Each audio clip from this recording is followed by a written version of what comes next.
기껏 고생해서 만들어도 맛있을지 장담도 못하겠고, 그래서 전 결혼하기 전까지 요리를 단 한 번도 해본 적이 없습니다.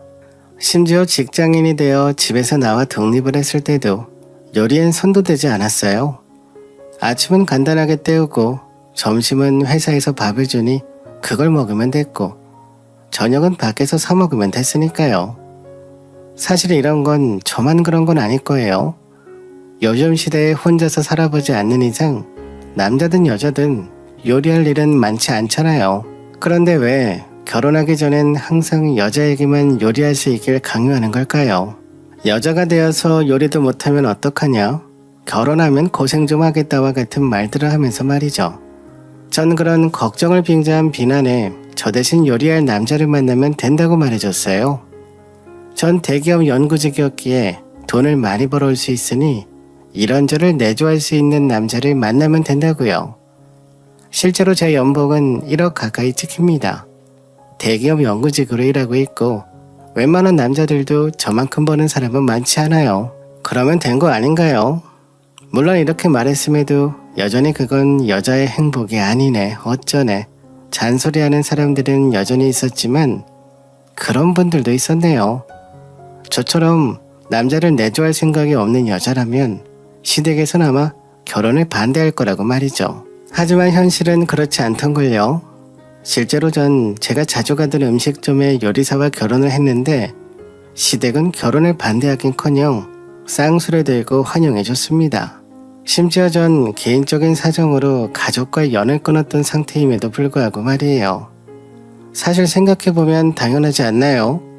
그 당시 남편은 월 200을 겨우 벌고 있었고 시댁은 경제적인 상황도 좋지 않았는데 억에 가까운 연봉을 버는 며느리를 누가 마다하겠어요? 거기다 가족과 연을 끊었으니 우리 집에 제가 버는 돈이 들어갈 일도 없겠구나 하고 좋아했던 것 같네요. 물론 결혼할 때 걱정은 좀 있었습니다. 경제적으로 손해보는 결혼을 하는 건 둘째치고 시댁살이나 괴롭힘 같은 것들은 좀 무섭더군요. 아무리 제가 돈을 더 많이 버는 입장이라곤 해도 문화적으로 또 전통적으로 우리나라는 그게 어쩔 수 없이 행해지고 있으니까요. 그런데 그런 걱정을 단번에 지워준 건 저희 시어머니였습니다. 시어머니는 제가 그런 걱정을 한다는 걸 남편 통해서 들으셨는데 저에게 이렇게 말씀해 주시더라고요. 새아가, 네가 무슨 걱정하는지는 다 들었다. 하지만 우리도 염치라는 게 있는데 그런 일은 없을 테니 걱정 말려무나. 사실 요즘 세상에 남녀가 어디 있겠니? 네가 남편보다 더 능력이 있는 만큼 물 한 방울 묻히지 않을 거야. 실제로 결혼한 이후 시어머니는 정말로 그 말씀을 지키셨습니다. 물론 애초에 제가 워낙 바빠서 시댁과 왕래를 할 일이 잘 없기도 했었는데 사실 그것만으로도 시어머니 입장에서는 불만일 수 있잖아요. 하지만 시어머니는 단 한 번도 저에게나 남편에게나 그거에 대해 불만을 표시한 적이 없으셨어요. 그뿐 아니라 명절 때 와서 음식하라고 강요하신다거나 김장 같이 하자고 하신다거나 또는 전화를 강요하신 적도 없으셨는데 전 시어머니가 결혼하기 전 약속을 잘 지켜주셔서 정말 잘 결혼했다고 생각했습니다. 요리사 출신의 남편이 해주는 맛있는 밥을 먹으면서 제 꿈을 키워갈 수 있는 환경, 제가 정말로 바랬던 결혼 생활이었으니까요. 친구들이 경제적으로 제가 손해인데 그런 결혼을 왜 했냐고 후회되지 않냐고 말할 때도 있었지만 사람은 저마다 원하는 바가 다를 수 있는 거니까요. 저만 만족하고 행복하다면 되는 거죠. 다만 그 행복이라는 게 제가 애를 가지기 전까지만 유지됐다는 게 문제지만 저는 제 커리어를 계속 쌓아가는 게 목표긴 하지만 그렇다고 요즘 말하는 딩크족은 아니에요. 가족과 연을 끊고 살아갔던 탓일까?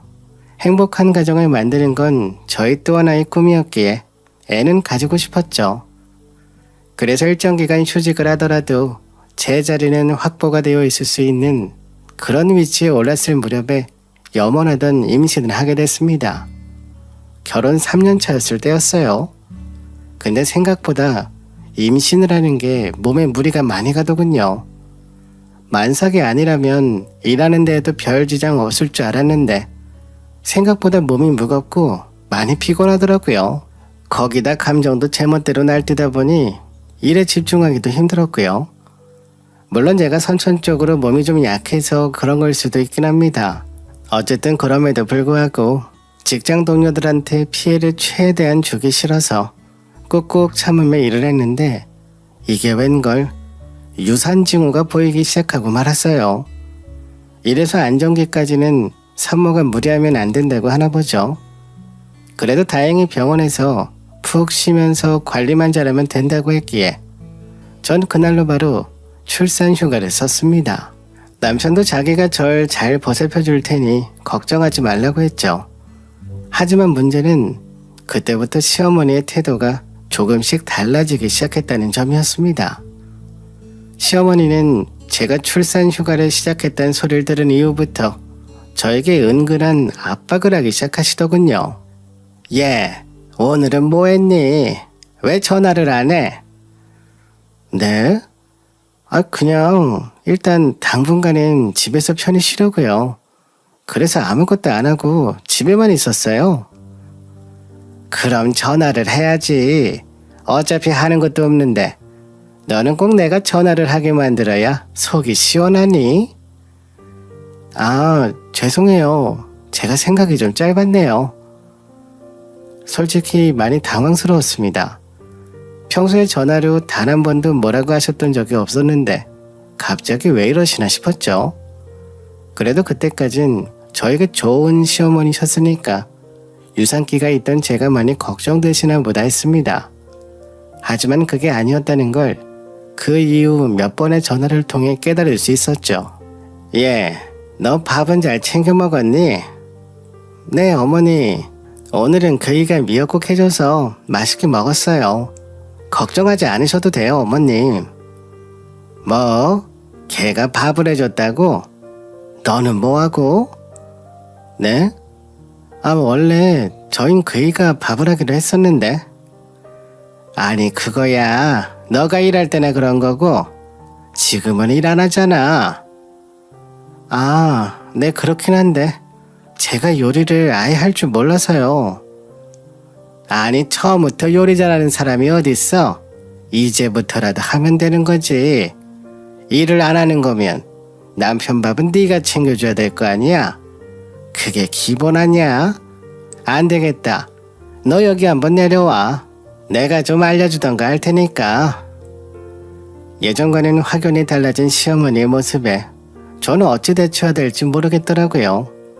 분명 결혼하기 전에는 남편이 내조를 하면 된다고 말씀하셨는데 제가 아예 일을 그만둔 것도 아니고 출산휴가였을 뿐인데 시어머니는 왜 그러시는 걸까요? 심지어 남편은 저와 결혼하면서 직장도 그만뒀던 상태라 저와 다를 바가 전혀 없었는데도 말이죠. 마음 같아서는 저는 출산 휴가라고는 해도 회사에선 돈이 나온다. 오히려 남편은 일을 하지 않고 돈이 들어오는 것도 없는데 왜 내가 밥을 해줘야 하냐고 따지고 싶었지만 그래도 그때 가진 시어머니와 관계를 좋게 유지하고 싶었기에 알겠다고 대답할 수밖에 없었어요. 뭐 어차피 시어머니가 올라오시는 것도 아니고 말로만 그렇게 대답을 해놓고 실제로는 그냥 하던 대로 하면 문제 없었으니까요. 근데 시어머니는 제가 하고 있다는 대답만으로는 만족하시지 못하셨는지 아니 사실 의심을 하셨던 거겠죠. 그래서인지 시댁에 내려오라고 계속 강요하기 시작했습니다. 너 정말 제대로 남편 밥 해주고 있긴 하냐? 대충 먹이거나 그런 건 아니고 여기 내려와서 좀 배우라니까. 대체 언제 내려오려고 그래? 이참에 좀 내려와서 요리도 배우고 이 시애미도 모시고 살아보고 해야지. 여태까지는 일하느라 네 편이 다 봐줬잖아. 안 그래? 네. 저도 그러고 싶긴 한데 제가 유산기가 좀 있던 터라 멀리 가기가 힘들어서요. 죄송해요, 어머님. 몸 좀 괜찮아지면 가볼게요. 에휴, 그놈의 핑계는. 아니 뭐 세상에 너 혼자 임신하니? 뭘 그리 유난이야 유난은. 임신이 벼슬도 아니고 이럴 때 며느리 역할 좀 똑바로 해야지. 긴 말 할 것 없고 내려올 준비나 해. 이렇게 시어머니가 하루가 멀다 하고 전화하셔서 그렇게 압박 전화를 하시니 이건 뭐 회사 다닐 때보다 더 스트레스가 쌓이더군요. 일 때문이 아니라 오히려 시어머니 때문에 유산하게 되는 건 아닐까 걱정이 될 정도였어요. 그래도 그나마 남편이 옆에서 제 편을 들어주며 여전히 요리도 해줬고 시어머니 말씀은 그냥 신경 쓰지 말라고 해줬기에 남편 하나 믿고 겨우 견딜 수 있었습니다. 그런데 그 믿었던 남편이 제 뒤통수를 정말 세게 치는 날이 생기고 말았네요. 여느 때처럼 별탈 없이 남편과 밥을 먹고 있는데 남편이 갑자기 이런 이야기를 꺼내더군요.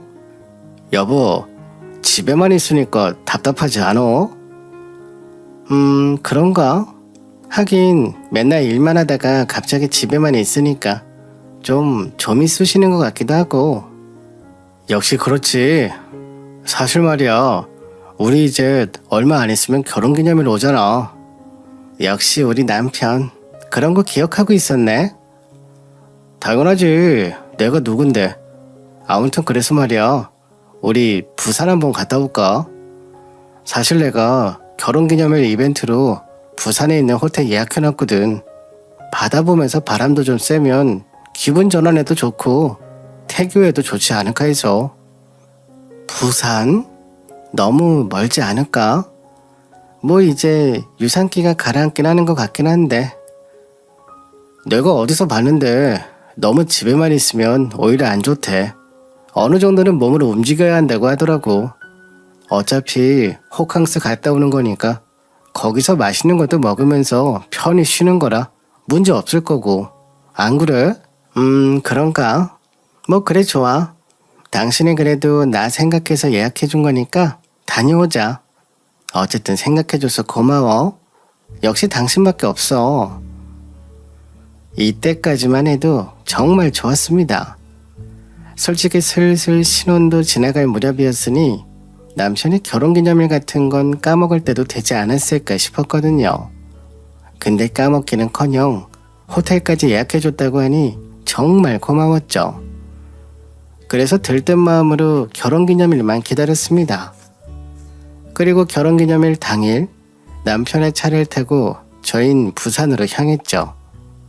이제 어느 정도 배가 불러왔던 상태였던지라 차에 앉아만 있는 것도 버겁긴 했지만 그래도 중간중간 휴게소에 들려 맛있는 것도 먹다 보니 기분은 좋았어요. 그런데 맛있는 거 먹고 기분도 좋으니 잠이 솔솔 오더군요. 운전석 옆에 있는 사람이 자는 건 매너가 아니라고 해서 겨우겨우 눈 부릅뜨고 참아봤는데 눈꺼풀이 점점 무거워지면서 이내 곧 저도 모르게 잠에 들었어요. 근데 얼마나 잠들었을까? 이제 그만 일어나라는 남편의 말에 눈을 뜬 전 눈앞의 현실을 믿을 수가 없었습니다. 자, 도착했어. 이제 일어나봐. 생각보다 일찍 왔네? 잠깐만. 여기 호텔이 아닌데? 여기 시댁이잖아. 결혼하고 몇 번 오지 않았던 곳이지만 시댁을 제가 모를 리가 없죠. 대구에 있는 한 빌라 주차장.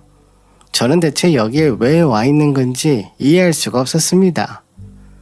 여보, 지금 장난치는 거지? 호텔 가자더니 여길 왜 와? 아니, 오던 중에 생각해보니까 어차피 부산 가는 길에 대구가 있는데 가는 김에 시댁 한번 들리고 인사드리면 좋잖아. 당신한테 물어는 보고 올까 고민했는데 너무 곤히 자길래 깨우긴 좀 그래서 그냥 왔어. 아니, 아무리 그렇다고 해도 여보, 오늘 우리 결혼기념일이야. 알아. 그냥 잠깐 인사만 드리자니까. 그러고 나서 호텔 가면 되잖아. 정말 미치는 줄 알았습니다. 시댁에 들릴 거라고는 전혀 상상도 하지 못했는데 어떻게 남편은 그런 생각을 할 수 있는 건지. 하지만 뻔뻔스러운 얼굴로 얼른 내리라는 남편의 말에 저는 하는 수 없이 차에서 내리고 시댁으로 올라갔습니다. 이미 도착을 했으니 어쩔 수 있는 것도 아니잖아요. 근데 시댁에 들어가 봤더니 웬 대야가 거실에 잔뜩 있었고 그 안에는 배추와 무 같은 야채들이 잔뜩 있더군요. 그걸 보고 전 설마 했어요. 그건 누가 봐도 김장을 준비하고 있는 집인 거잖아요. 하지만 그냥 우연이겠지.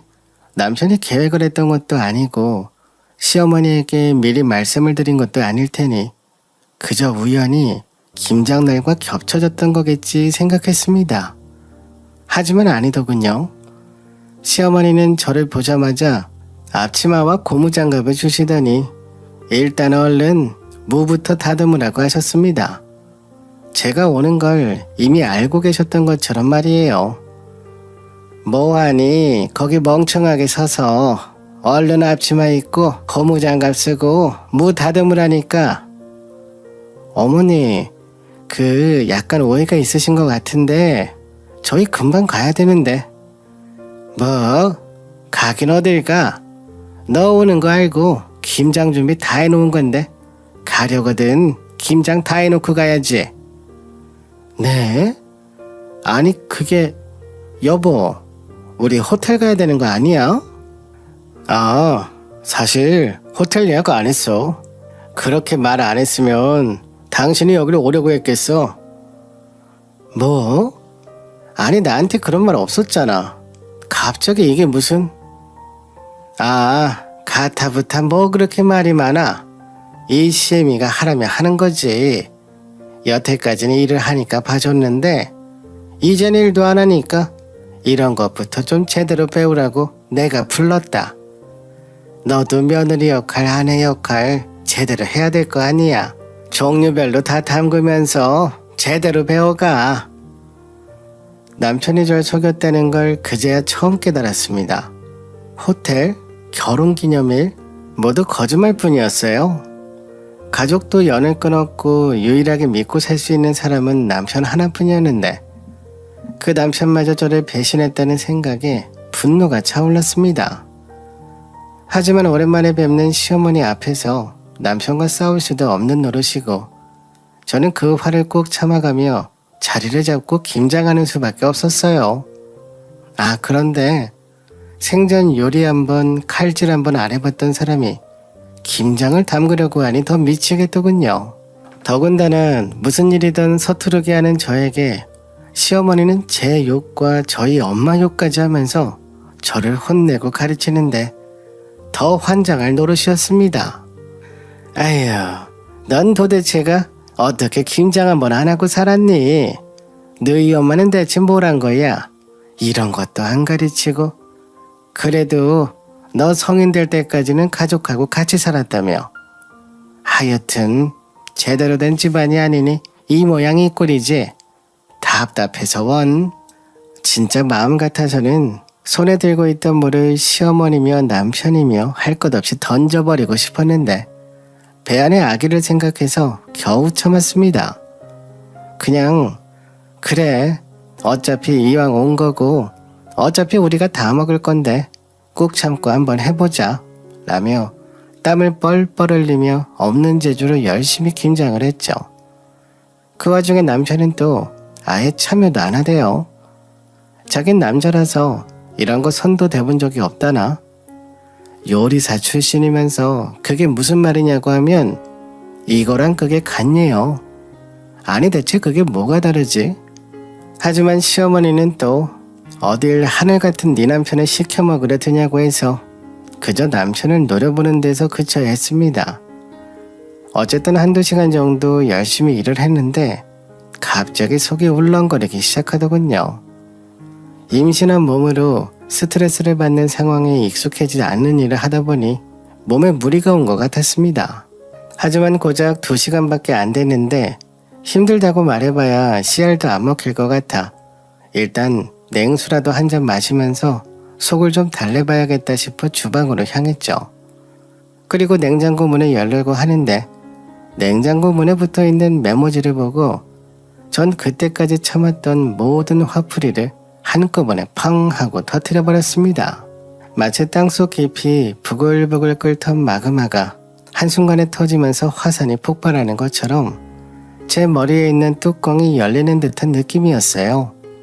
왜냐면 그 메모지에는 신우들의 이름과 그 신우들이 원하는 김치의 종류들, 그리고 마지막으로 이번 기회에 며느리 고생시켜서 제대로 뜯어고치겠다는 시어머니의 목표가 적혀 있었거든요. 애초에 종류별로 김치를 담근다는 건 저한테 제대로 알려주기 위해서가 아니라 신우들이 좋아하는 김치를 담가주려고 그런 거였고, 일부러 저를 고쳐보기